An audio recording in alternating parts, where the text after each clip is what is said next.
Hi guys. Last talk of the day. How are we feeling? Been a long day? Well, hopefully we'll make this as fun as we can. Yeah, I'm going to talk about Generative Engine Optimization. Who's heard of GEO, AEO? Anyone heard of this stuff? This guy has. Okay. So it's the future of SEO.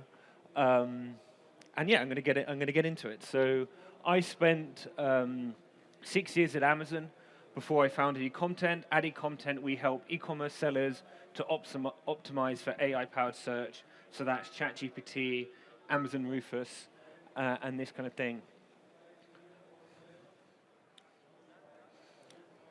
So we are now today in a similar inflection point as we were in the early 2000s.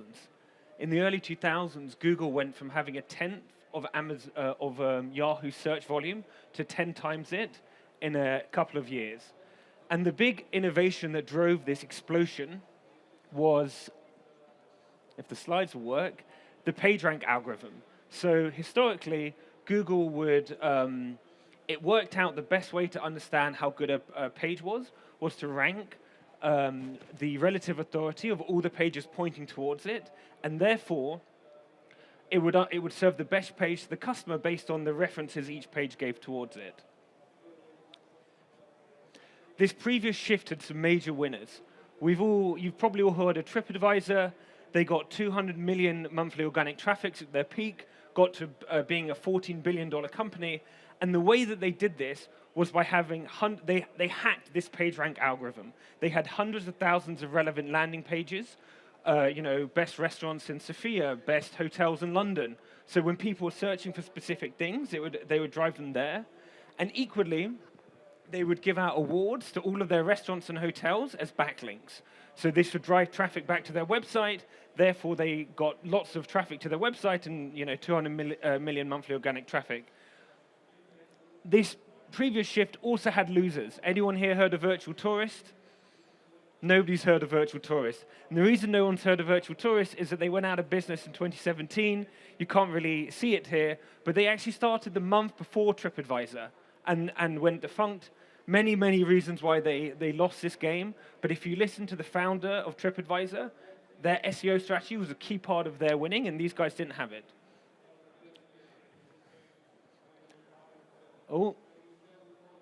So large language model search is becoming the new default, both on and off marketplaces.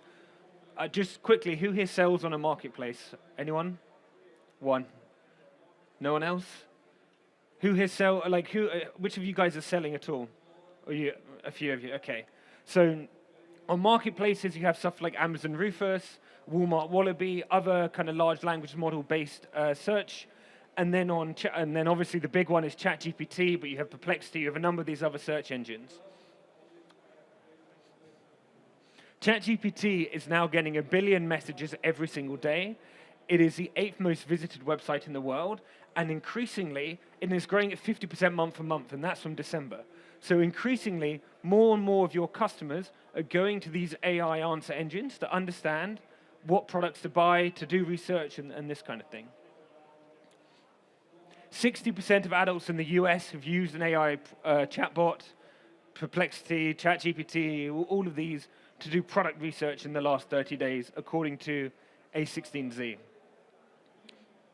Okay, so I'm going to talk about 3 AI search bots today. I'm going to start with some hacks on ChatGPT. I'm then going to get into the science on Amazon RUFUS and COSMO. Are any of you guys selling on Amazon? No. Well, I think it's helpful because they publish a science paper, so I'll talk through it quickly so you can understand the science behind this. ChatGPT is a black box. They don't publish anything, sadly. So we'll start with ChatGPT. These are some quick hacks that you can do now to get your brand mentioned. The first thing you need to do is to audit. So you should all do this today. Go into ChatGPT and put in, what is my brand? Ask about your brand, ask about the topics you care about, see how you're coming up. And I did this for myself, for my company, and immediately I saw that we're being referenced by a bunch of links which are old, they're outdated, they don't represent us well, and I went and I contacted some of these blogs, and I updated the content. So now if you ask about us in ChatGPT, at least it's drawing off relevant stuff. which is better. Number 2 is to create a custom GPT. So if you don't know, a custom GPT you can create in the GPT store. And we did this. We did one for optimizing for AI search. It gets 1,000 conversations. It gets 4 stars. And we're basically telling ChatGPT what we do as a business. And therefore, when people ask about these topics, ChatGPT has that data. So if you're selling tables, you could maybe say, oh, I'm going to make a custom GPT about how to put together tables safely or whatever it is. If you're selling dog harnesses, you could talk about taking your dog for a walk or pet care, whatever is relevant to your brand that ChatGPT should know about your brand. Put it in a custom GPT. It'll take you 10 minutes, and then you'll start to be surfaced. The next one is optimizing for Bing. Again, this will take you 10 minutes. I've done it. I did it myself. You can basically copy everything over from Google to Bing. As you guys probably know, Microsoft invested hundreds of billions of dollars into ChatGPT, and ChatGPT is using the Bing index. So the 2 things you need is the webmaster tools and the Bing places for business. You copy that over from Google, and you're going to be start to rank in these algorithms. And the last one, and the most complicated one, is AI partnerships. So it's not easy to do this, but OpenAI is training their data on Axios, on Wall Street Journal. They've established these partnerships for data. So if you can get yourself mentioned by one of these publications, you're going to be in the next training data of GPT-5. So you're going to, or 6 or whatever it will be. So you're more likely to actually be in the training data to understand, so that ChatGPT will recommend your brand when people ask about it.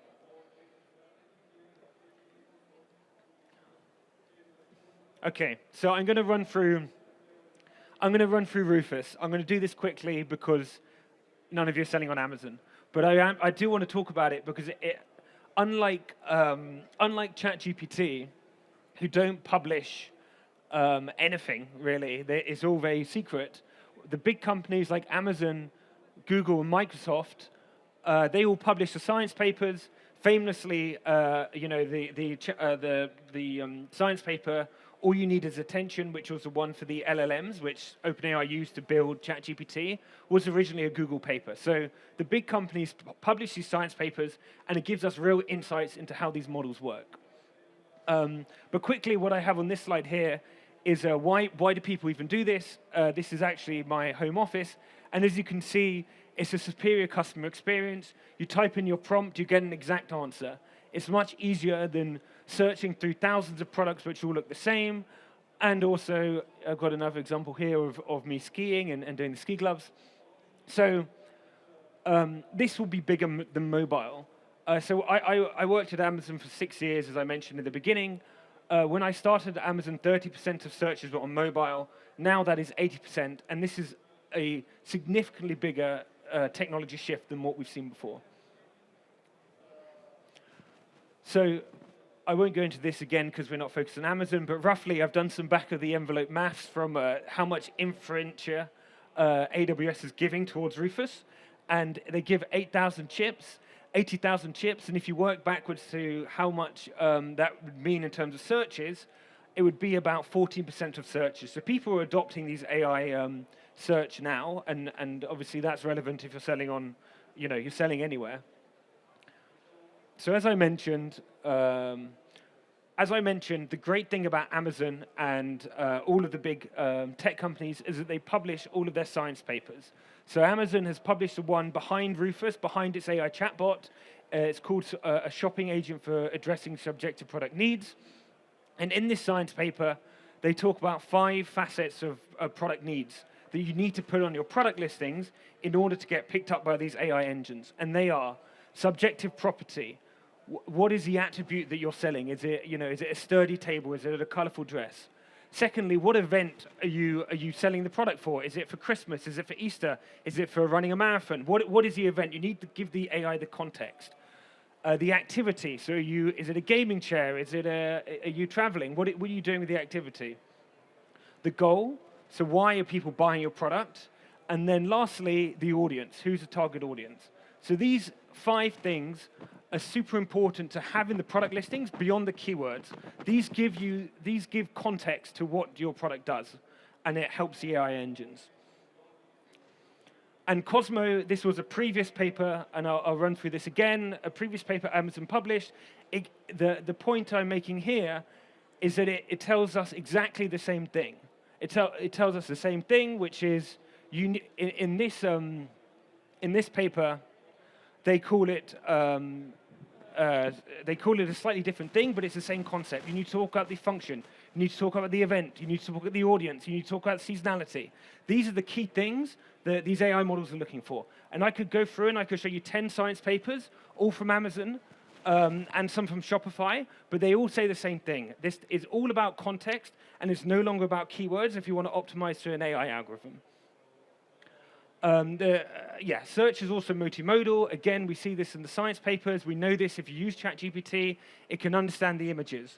So you need to bring all of these things I just mentioned, event, the target audience, all of this stuff, needs to be in the images as well as the text now, because the AIs can surface both of them. And in the Amazon case, they have something called recognition, but all of the different AI engines can do this. And yeah, so this is, as I like to say, this is not just theory. We're working with our customers to generate content which is optimized for AI. We do infographics, lifestyle images, text, all of this stuff. And as you can see on Amazon, for this customer, they previously didn't have any content. Through our tool, they generate this optimized content. It gets picked up by the AI algorithms. They increase their bestseller rank from 60 to 25, and they get to #1 on their keyword, which is cigar cases. So what our technology does is we import the listing data, we look at conversion rates and discoverability, similar top-selling listings in the market, and we generate optimized written and visual content to get picked up by AI models. So this is what it looks like. We can it didn't work. This is what it looks like. You can generate the written and visual content at speed and scale across your entire catalog. And you have 15% off there if you're interested. And that's my email as well. I'd love to chat to you further about this stuff. I'm very passionate about AI search, and I think it's the future. So thank you.